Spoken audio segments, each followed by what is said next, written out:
మీ ఎలాంటి వ్యాపార ప్రకటనలకైనా వెంటనే మా ఛానల్ సంప్రదించండి. ప్రస్తుతం మనతో పాటు ప్రముఖ ఆధ్యాత్మికవేత్త, జ్యోతిష్య పండితులు బ్రహ్మశ్రీ సుభాష్ శర్మ గారు మనతో ఉన్నారు. గురువుగారితో మాట్లాడేద్దాం. నమస్కారం గురుగారు. శ్రీమాత్రే నమః అండి. గురుగారు, ఉగాది రాశి ఫలితాలు చర్చించుకుందాం. శ్రీ పరాభవ నామ సంవత్సరంగా పిలువబడుతుంది ఈసారి. సో దీనిలో భాగంగా ముందుగా మేషరాశి వారి పరిస్థితి ఏంటి? ఈ సంవత్సరం మొత్తం ఎటువంటి ఫలితాలు వేలుగా రాబోతున్నాయి గురుగారు? తప్పకుండా తెలియజేస్తాను. ముందుగా వీక్షిస్తున్న ప్రేక్షకులందరికీ శ్రీమాత్రే నమః, శ్రీ గురుభ్యో నమః. యాదేవి సర్వభూతేషు మాతృరూపేణ సంస్థిత. నమస్తస్సై నమస్తస్సై నమస్తస్సై నమో నమః. ముందుగా పరాభవ నామ సంవత్సరం. పరాభవము అని అంటే గనక ఏమిటి అంటే గనక దుఃఖము, కష్టము, అలాగే శ్రమ, ఇవన్నీ కూడా అధికంగా చేసేటటువంటిది పరాభవము అని దానికి అర్థము.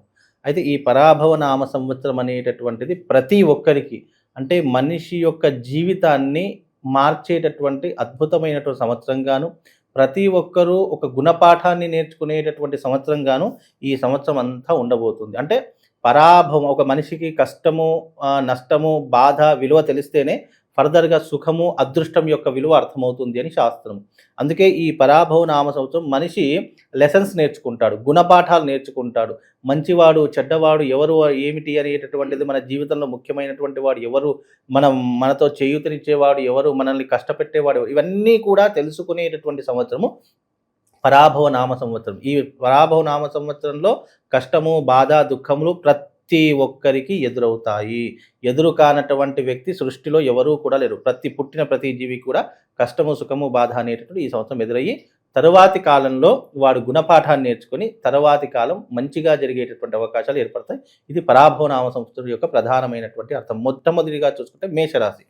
మేషరాశి వారికి గనక చూసుకున్నట్టయితే ఈ సంవత్సరము మేషరాశి వారి యొక్క స్వభావం ముందుగా చెప్తా. మేషరాశి వారు అభిమానవంతులు అవుతూ ఉంటారు. ఇప్పుడు కూడా అభిమానంగా ఉంటూ ఉంటారు. తీవ్ర కోపము, ఆలోచన, తక్కువ పని చేస్తూ ఉంటారు. అలాగే పనుల యందు ఆలస్యము.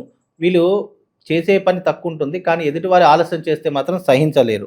అలాగే ఇతరులకు లొంగి ఉండరు. ఎప్పుడూ కూడా ఇతరుల దగ్గర లొంగి ఉండడం కానీ, వాళ్ళ దగ్గర వంగి ఉండడం కానీ వీళ్ళకు చేత కాదు. అలాగే ప్రక్కవారి విషయము పట్టించుకోరు. ఎప్పుడైనా వీళ్ళ సొంత విషయమే ఆలోచిస్తారు కానీ పక్కవారి విషయం పట్టించుకోరు. అలాగే ఎవరైనా ఎక్కువగా పొగిడారనుకోండి, తొందరగా లొంగిపోయి వాళ్ళ కోసం ఏదంటే చేసేస్తూ ఉంటారు. అంటే పొగడతకు లొంగేటటువంటి వ్యక్తులు మేషరాశి వారు అని అర్థం. అలాగే ముఖ్యంగా వీళ్ళు చిన్నతనం నుంచే అనేక కష్టాలు పడుతూ ఉంటారు. అలాగే కష్టపడి పైకి వచ్చేటటువంటి స్వభావం మేషరాశి వారికి ఎక్కువగా ఉంటుంది. అలాగే ముక్కుసూటిగా మాట్లాడేటటువంటి వ్యక్తులు, ఎవరు ఏదనుకున్నా సరే మన మనసులో ఉన్న మాట నిక్కచ్చిగా చెప్పేటటువంటి వ్యక్తులు అని చెప్పుకోవచ్చు. అలాగే నిర్మోహమాటంగా మాట్లాడతారు. ఎవరికి భయపడకుండా ఉంటూ ఉంటారు. ధైర్యము, సాహసం ఇవి చాలా ఎక్కువగా ఉంటూ ఉంటాయి. అలాగే వీళ్ళకు స్వంత అభిప్రాయాలే ఎక్కువగా ఉంటూ ఉంటాయి. సహనము, ఓర్పు, వినయము, లౌకిక జ్ఞానము, ఆలోచన పరులు ఎక్కువగా ఈ యొక్క మేషరాశి వారు ఎక్కువగా ఉండేటటువంటి స్వభావం కలిగినటువంటి వారు. ఇక విషయంలోకి వస్తే ఈ సంవత్సరము గురువు ఎప్పుడైతే ఒక రాశి నుంచి ఇంకో రాశికి మార్పు చెందుతాడో అప్పుడే మనకు జాతకంలో ఫలితాలన్నీ కూడా మార్పు చెందుతాయి. ఈ ఉగాది మనకు మార్చి నెలలో రాబోతుంది. కానీ మనకు గురువు మారేటటువంటి సమయం ఎప్పుడు అంటే జూన్ 1వ తారీఖు రోజున గురువు మిథునంలో నుండి కర్కాటకంలోకి అడుగు పెడతాడు. కాబట్టి ఈ మార్చ్ 3 నెలలు, అంటే మార్చ్, ఏప్రిల్, మే, జూన్, ఈ 3 నెలలు మాత్రం యథావిధిగా వాళ్ళ యొక్క జాతక పరిస్థితులు ఈ సంవత్సరం ఎలాగున్నాయో అదే రకంగా ఉంటాయి. మార్పు చెందేటటువంటిది ఎప్పుడు అంటే 1వ తారీఖు 6వ నెల 2026వ తారీఖు రోజున వీళ్ళ జాతకం, అంటే మేషరాశి వారి యొక్క జాతకంలో మార్పులు అనేటటువంటివి జరుగుతాయి. ముఖ్యంగా ఇప్పుడు గురువు తృతీయ స్థానంలో, అంటే 3వ స్థానంలో సంచరిస్తూ ఉన్నాడు.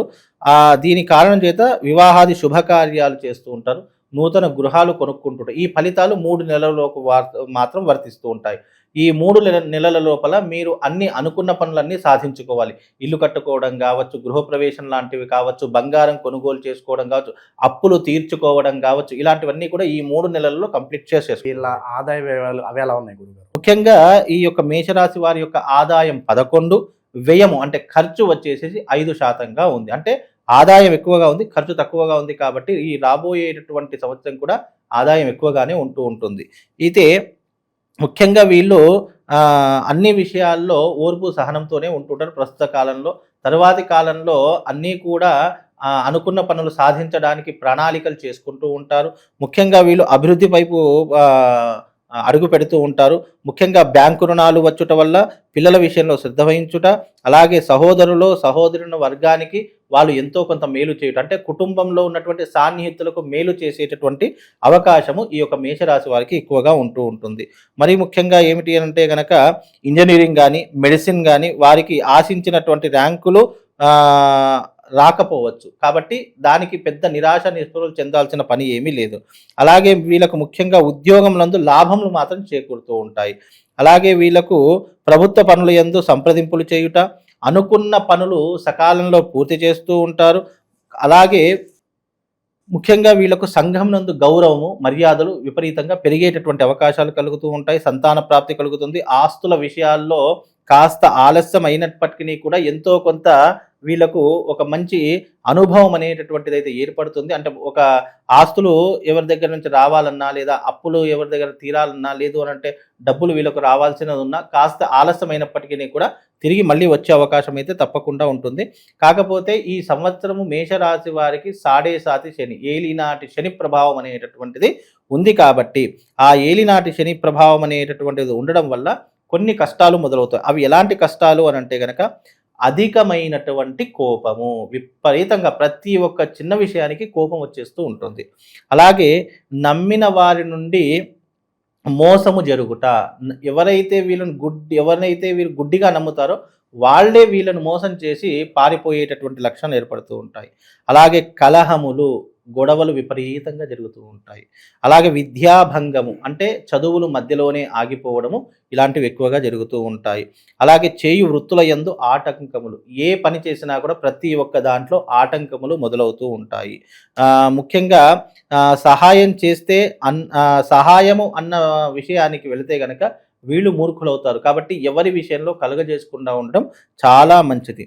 అలాగే అసందర్భ ప్రేలాపాలు, అంటే అనవసరంగా ఎక్కువగా మాట్లాడడము, ఎదుటి వారి దగ్గర చులకన కావడము, వాళ్ళు అడగకపోయినా ప్రతి విషయంలో కలగజేసుకోవడము, వీళ్ళు చులకనగా అయిపోయేటటువంటి పరిస్థితులు వీళ్ళ జాతకంలో ఏర్పడుతూ ఉంటాయి. మితిమీరినటువంటి ఆత్మవిశ్వాసం వల్ల నష్టపోయేటటువంటి అవకాశము ఎక్కువగా ఉంటుంది. అంటే ప్రతి విషయాన్ని మితిమీరినటువంటి దాంతో ఆలోచన చేసి అన్నీ మిస్ఫైర్ అయ్యేటటువంటి అవకాశం ఉంటాయి. కాబట్టి కాస్త జాగ్రత్తగా ఉండాలండి. గురుగారు, మనకి ఉగాది పచ్చడిలో షడ్రుచులు ఉంటాయి కదా, ఆ రుచుల్లో ఏ రుచి వీళ్ళకి ఎక్కువగా తగులుద్ది అంటారు ఈ సంవత్సరం ప్రత్యేక? ఈ చేదు అనుభవమేనండి. ఎందుకు అని అంటే గనక విషయము, ఈ సాడేసాతి శని అనేటటువంటి మనిషిని అనేక కష్టాల పాలు చేస్తుంది. ఇంకోటి ఏంటి అంటే ఇప్పుడు తృతీయ స్థానంలో గురువు సంచరిస్తున్నాడు కాబట్టి ఒక 3 నెలలు అదృష్టము అని చెప్పుకోవచ్చు. ఇక ఉగాది దాటిందా 4వ ఇంటిలోకి గురువు అడుగు పెడతాడు. అలాగే సాడేసాతి శని ప్రారంభమవుతుంది. ఈ 2 కారణాల చేత డబ్బు, వ్యామోహము, విచ్చలవిడితనము ఇవన్నీ విపరీతంగా పెరిగిపోతాయి. ఇంట్లో గొడవలు పెరిగిపోతాయి. ఆర్థికపరమైన నష్టం పెరిగిపోతూ ఉంటుంది. ఎప్పుడూ కూడా మంచి జరుగుతుంది అనుకున్న సమయానికి చెడు జరగడము, ఇంట్లో కష్టాలు మొదలవ్వడము, భార్యాభర్తల మధ్య వియోగం మొదలవడం, ఇవన్నీ కూడా ప్రారంభమవుతూ ఉంటాయి. ఓపిక నశిస్తూ ఉంటుంది, సహనం నశిస్తూ ఉంటుంది. అరే ఇన్ని రోజులు బాగున్నాం కదా అనుకున్న లైఫ్ ఒక్కసారిగా చేంజ్ అయిపోయేటటువంటి లక్షణాలు ఈ యొక్క మేషరాశి వారికి ఏర్పడతాయి. అంటే చాలామంది ఏమనుకుంటారంటే ఈ రాశుల ప్రభావం వల్ల ఇవన్నీ జరుగుతాయా అని అంటే, 7.5 సంవత్సరాల పాటు మీకు 7.5 శని ఉంది. ఈ 7.5 సంవత్సరాలలో ఏమవుతుందో అనేటటువంటిది ఎవ్వరూ గ్రహించలేరు, ఎవ్వరూ కూడా ఆపలేరు.